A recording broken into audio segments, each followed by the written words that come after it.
morning. Good morning, good morning. It's a nice hot day here in my corner of the world. Hopefully you have a beautiful day and you got great things planned. Well, it's beautiful over by the coast in Livermore, so that's good. Columbus, Ohio. Hi, Alice.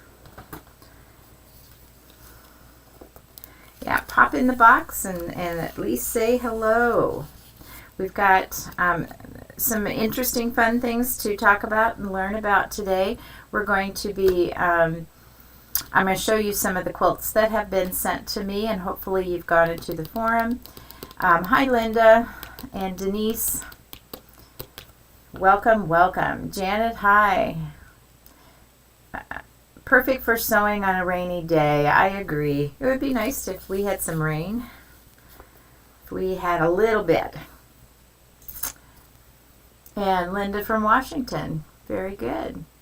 Or Linda Washington, sorry, from Texas. Cass from England. I love it. Love it, love it.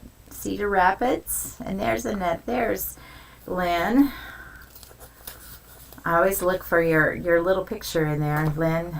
I know my morning is off to a good start. Hi, Mary. All right.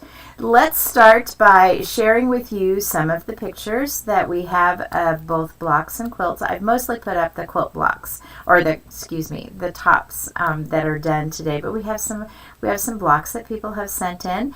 And from what I've gathered, you have certainly touched my heart and honored me in some of the things that you've sent, how much fun you've had with this. And I'm very glad for that. And I hope there's a whole lot more of you out there that didn't put up stuff, but that have done part of the challenge. So let's start with Sharon's quilt. And she chose to use her own fabrics in this, and it's quite stunning, and her blocks actually really stand out from the paler background pieces that she put in. So lovely job on that one. And then we have Sandy's, and this one is really the same thing, those lovely prints on the back. But really, let me see if I can get this a little bit bigger. Look at the quilting she did on that. I mean, each block, several of you have asked me what kind of quilting should I put behind it. So here you've got a few things that if you can quickly look at, you get some good ideas. I like the way in the top right corner, when I'm looking at my screen, she has kind of mimicked, and that almost looks like another New York Beauty signature on that. So that was lovely. And Maggie's, there's some blocks there where she was starting. I think I may be wrong on this, and if I am, but these were practice blocks, and she used old frozen fabrics that she had made for a quilt for someone in her family, and so that was kind of fun to see that. And then we have somehow this is just a closer picture of the other quilt that I had just put up. So you get a little bit clearer picture of some of that quilting that's just phenomenal. And this is Pamela's. And very fun. It looks like she may have used combinations of fabrics, especially for the background. So that one's a lot of fun. Let's see what else I have here. Okay, here's Linda. There's another, I really kind of like that diagonal through that, so pretty fun there. And here, let's take a look at Kathy's. That one's really fun, going in the flowers. I'm a flower person, so you know, that one is quite lovely. And some of the fabrics that she used in it, like the rose fabric and stuff, that was very fun with that. And let's go to, next is Caroline's. And this is a table runner, and that's kind of where I was leaning a little bit, is to do a table runner for mine as well.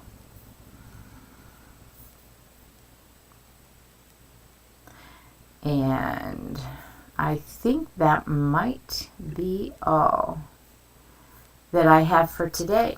So keep sending them in. You still have until the 29th of June for the drawings, and Kristen has shared with me and assured me that the prizes are worth getting those in, and you know, so there's 2 prizes given. One for creative, you know, finished quilt top, you know, your own design, how you put it together, and the other one is everybody's in the drawing, and someone will win from that. And Linda, yours is still hanging on the design. Well, hey, I know what that's like. I've got a pile of those. In fact, you know, for me, I have, you know, I don't have one project going. I have, I don't know, right now as I look around my quilt room, there's at least 4 or 5. And so how many quilt projects do you have going at once? And are you as spastic as I am and move from one to the other? It keeps my attention anyway. All right, so today, yeah, tell us in the chat box how many projects you've got going at the moment. I'd just be interested to know that. Just curiosity. All right, today I'm going to share with you something that when I first, a long time ago, I don't even know how long it's been since I first tried paper piecing and was taught that method. But what happened is, as through the years when I got to certain quilts, because it always seems like I need to get this done, you know, having been a teacher and teaching and trying to get projects completed so that they were ready for class and they had been quilted, and then now on the show, it's, you know, it's a constant hurry up and get this done kind of thing. So you know, when you're in a hurry, and especially me, and for those of you who, you know, join in from week to week, you know that when I'm doing too many things at once, I get kind of befuddled. And so I would sew a simple quilt block, and I would have to rip it out because bias got in the way, other things messed me up, or the block just didn't turn out right, and then I had 2 or 3 blocks that I had to figure out how to fit together or rip them apart and start over. And that's when I started taking certain quilt blocks, and especially designs that didn't fit the mold or they had templates. I am not a fan of templates necessarily. They work really well, and I use them in some great blocks, and I have made some great quilts using templates. But on the most part, if I can avoid a template, I do. And I don't know if you're like that or not, or how you feel about templates, because I've had students in my classes who absolutely love templates, and they will make their own. Well, for me, it was paper piecing. And so there's certain blocks that if I do it paper piecing, I can get them done, and I'll get them done right the first time, and I won't have to worry about those bias edges or anything like that. And once I learned the freezer paper method, even more so. And so basically today I want to show you, you know, blocks that you can look at, or, you know, different things like that. Or, you know, even bias if you have trouble with that, and how you can convert a regular block, or at least not necessarily the way everybody does it, but the way I look at it and see it, and maybe it will fit into your style. And I kind of wanted to keep this going from simply the class that we just finished. And so let me drop down to the table. And the very first thing that I, want to share with you, and you can see how yellow this paper is. I've had it for a while. and it's what I make copies of and stuff. I have 2 of these on a a regular size piece of paper that goes into my printer. But a square and a square is a very simple pattern, and there's no big deal about it. But yet, for whatever reason, from time to time, I will have where the 2 corners come together. They're lopsided when I cut them, or they're just a little bit off, or whatever. And I don't always get my points to match up, especially if I have a square and a square that, is, you're sewing them next to each other. And what I found out that is if I just simply did it as a paper piece pattern, and I have 2 different sizes. This one is a 4-inch and this one is a 6-inch, and I think I have, one that's got multiple square and a squares in it, and for that same thing. But I simply put this onto freezer paper. Most of the time I just draw it on, but I also have the freezer paper where I can just run it through my printer and I will have it, so that is one. And then Alex's book on paper piecing has, a border, and this comes out of, it's on page 25 of Paper Piecing with Alex Anderson. And, we all make flying geese, and there are dozens of rulers out on the market, that are supposedly going to help you make better flying geese. And I have tried some of those rulers, and what's really funny is sometimes the rulers make it more complicated, at least in my brain, than it did doing it the old-fashioned way. But here's, I started this block with just scraps that I pulled out, and and now I can trim it up, and I have these perfect points. And the thing that I love about it, because I don't necessarily always get this right, is that my points come together, and this goes just as fast as when I and this one I was still sewing through the paper with that. But then I moved to folding the paper and using freezer paper, and it made, my flying geese a little bit better. Then I, in a particular quilt, this was a, I needed, kind of a fan or block that came around. And so again, I simply, and I'm going to show you a little bit one more time at the very end. So I made a pattern for it instead, because the angles were not, a true triangle or whatever. And those with the templates, become kind of difficult. Then I was given this book many years ago. I've had it forever. Don't even remember where I got it.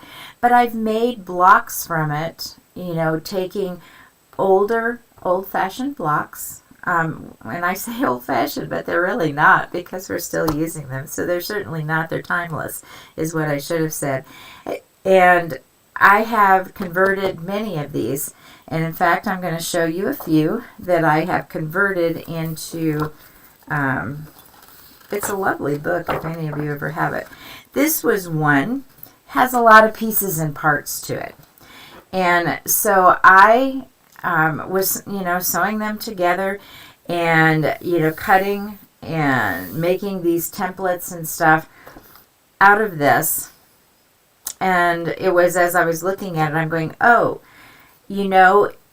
it's half and half, kind of, sort of. But it has a line through the center, so I could work on this side. And even this is all the directions you have, this little section right here. And so there's not a lot of, and it says how to make this quilt. And they tell you it's how many inches it is. It's a square quilt, 90 by 90, and includes a 4.5-inch zigzag border.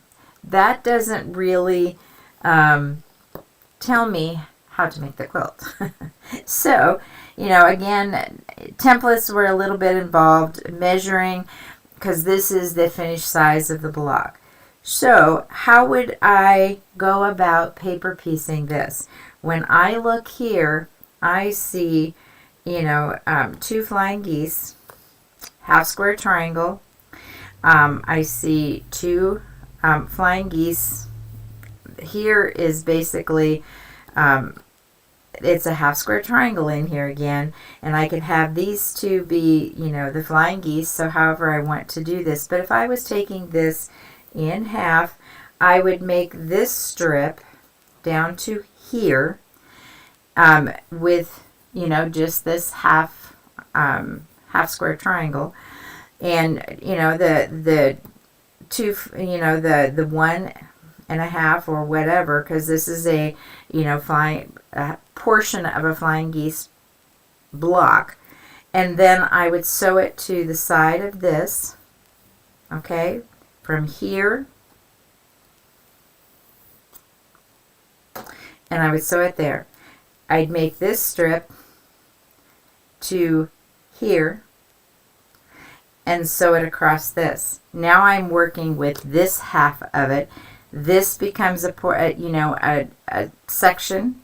This becomes a section, and that becomes a section. This is a little bit more confusing, and you may decide, oh, I'm just going to do the half square triangles, and that works too. There's no problem with that. It's however, you know, you look at it and how can I divide it, and how would I be sewing this if I was sewing it with making the blocks and making these strips as normal. But I found that paper piecing this section, having, you know, this section paper pieced at the top, because with paper piecing and making it, nothing can overlap, nothing, you know, that. So you have to dissect the block to get that. Let me show you another one. This one was a complicated block, and I started out doing this one with the templates, and then I soon converted, because what you notice is this has 4 basic squares that are exactly the same turned within the block. And so again, how would you sew this as a paper piecing unit? And as I look at the square, I can see that this goes from corner to corner, and these 2 would need to be sewn together first, this one put on it, and then I would do the same thing on this side of that square, these 2 together first, this, and then sew through the middle, doing that 4 times, and then sewing top 2 together, bottom 2, and then, you know, through the center. Does that make sense to you? I'm going to look, see if you have any questions before I go on.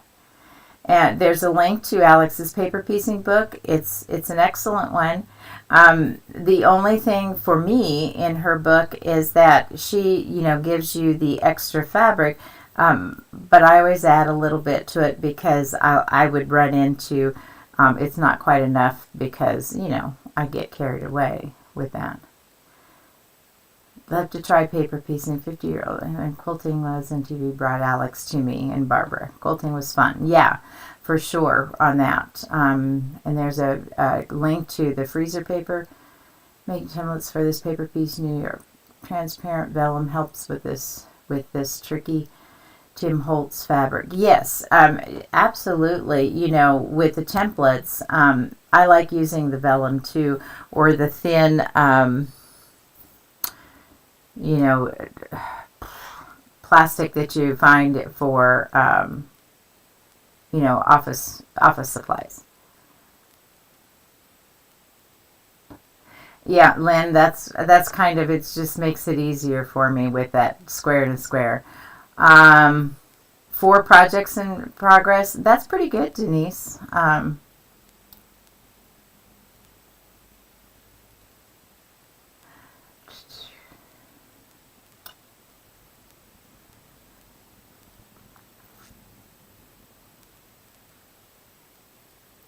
Barbara, don't be scared about sending a picture.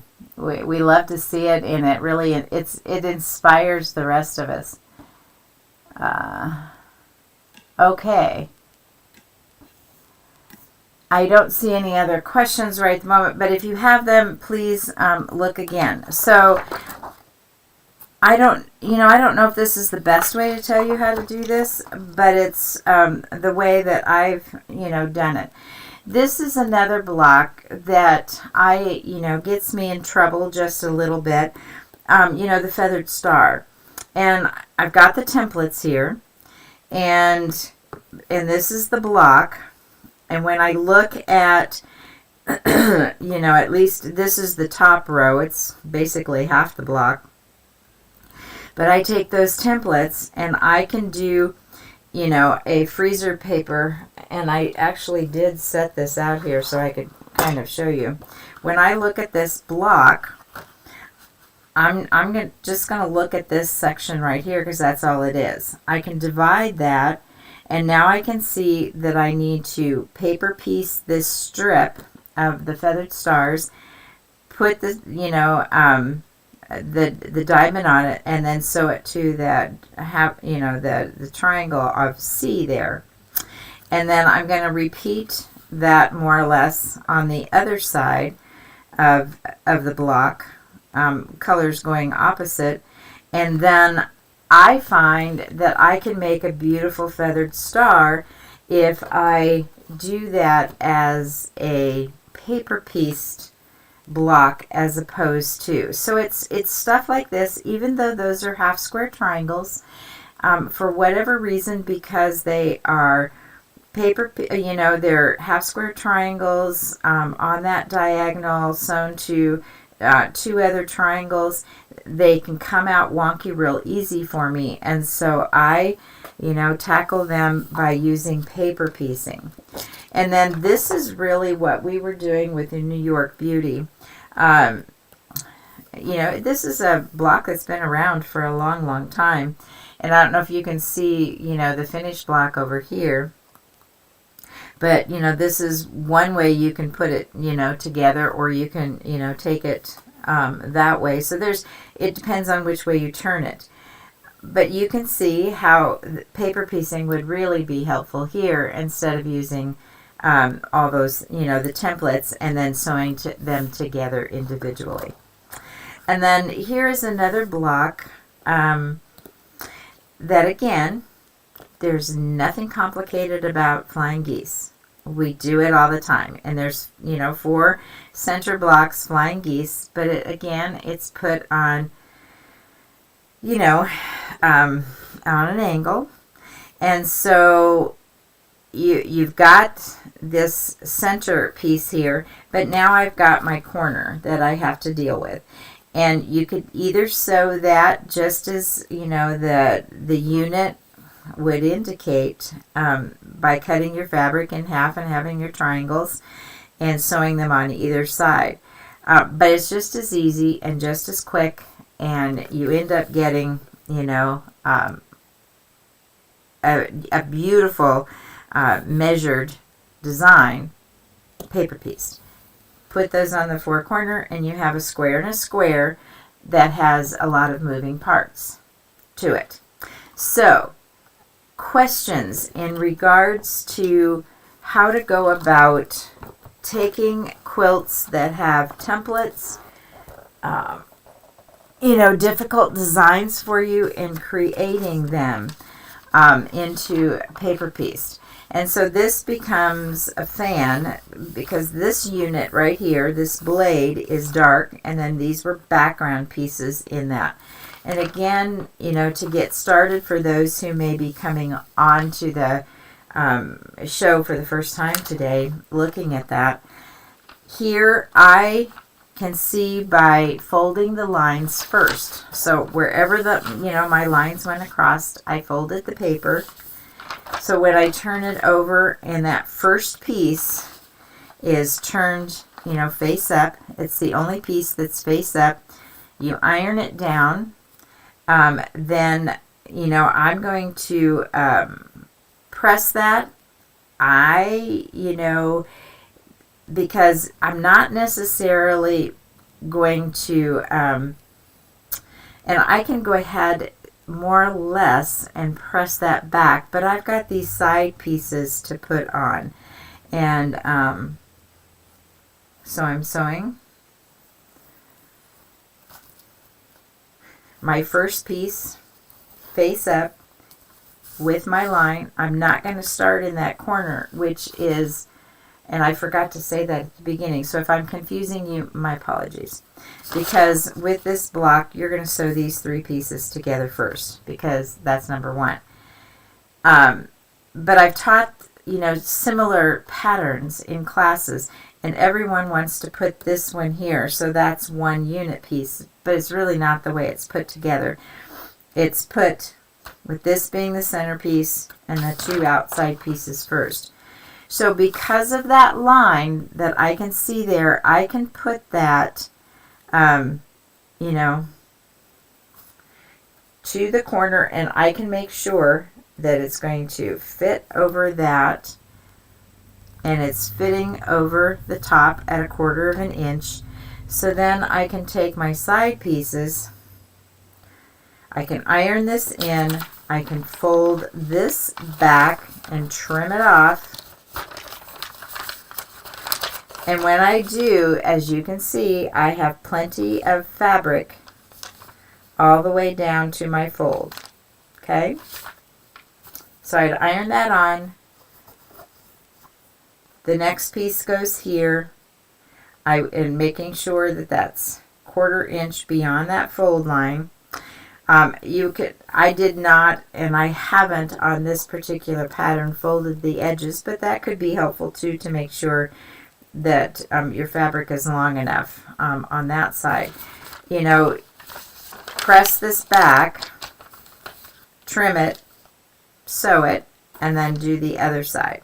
So as you know already from doing the class with the New York Beauty, that the first piece that goes down is the only piece that's face up. The rest are face down.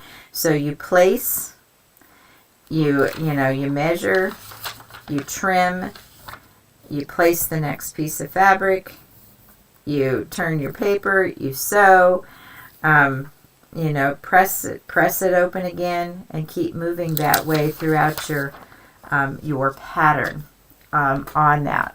So let me see for a moment. Didn't you have a shortcut for that corner of a square with triangles on 2 sides?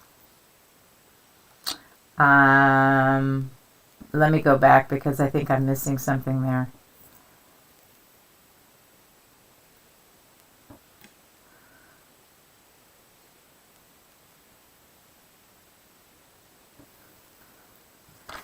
For this paper, I'm not sure what you're asking, Mary. Maybe you could ask it differently, because I have it numbered how I would sew it. So number 1 would have been this face up. Number 2's would have been, let me just put these here. If this was sewed together, it would have these 2 flaps out here, and then number 4 would have been up there. And so this is what it would look like laid out. And then, of course, all the trimming around the outside edges would need to be done. So this one is flipped up. You would place it this way, and then sew it and flip it back. Sew this side, flip it back, and then the last piece would be this one sewn that way. Hopefully that answered your question, Mary. I hope. So I think that was the questions on that, and if you had no other questions, that would be great. Next week, I will not be here. We have my granddaughter's birthday party. Actually, tomorrow is her real birthday, but we're having the party next Saturday. And my brother, who has not visited me for a very long time from Mississippi, is coming. He and his family are doing kind of national park tour of, in the West. So they have already visited Yellowstone, and they're making their way down to the Grand Canyon and then coming back up through California and to my house here in Northern, and we're going to take a trip to Yosemite and stuff. So that's going to be a very, very, very busy weekend for me. And so I asked to have the weekend off for that. And but keep sewing those New York Beauty tops together. Take pictures and either send them to me, put them up on the forum, and the rest of you can go into the forum and take a look at what's put up there. Not too many people have done the Instagram, and remember that if you have pictures and you have an Instagram account, put them up on Instagram and hashtag Dee Saturday Sampler. And I do have that on the screen right now. You could copy it, and so is my email address. And again, thank you for your wonderful comments and telling us how much you've enjoyed being a part of this class and learning how to make a New York Beauty block and the whole paper piecing idea. So I will see you again, whatever, the 22nd. I'll see you on that day, and then we will have our unveiling of our gift winners on the 29th. And so you have up until Saturday afternoon of the 28th so that I have time to, Kristen and I, to go through those pictures to choose a winner and winners and make sure that happens, and we're ready for class on Saturday. So have a wonderful, wonderful week. Blessings to all of you.